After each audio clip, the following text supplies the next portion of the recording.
Ato ada ni giputos sa karton no para dili siya basta-basta mabuak kung inig padana sa courier.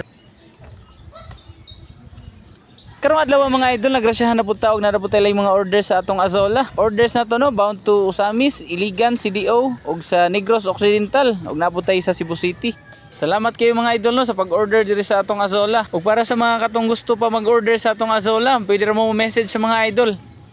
Para sa mga wala pa idea no ug unsay pwede malawgan aning Azolla, pwede na siya ipakaon sa manok, baboy, kanding, itik, pabo, isda o crayfish ug bisan pa sa rabbit.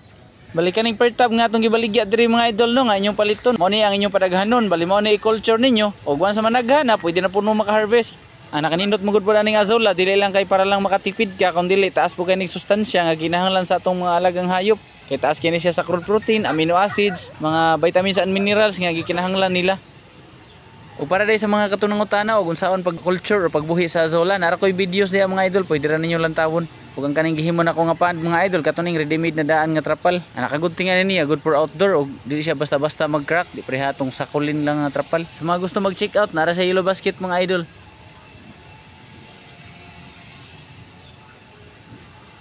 Dako jud akong pasalamat sa kaytas-an mga idol nga nakadiscover jud ko aning Azolla ba. Kay daghan man day po interesado nga magbuhi og Azolla. Ug wala jud ko ma-expect nga ma-viral na itong pag-post aning Azolla. Ug gikan pagka-viral, halos everyday na apot tay order bahala ginagmay.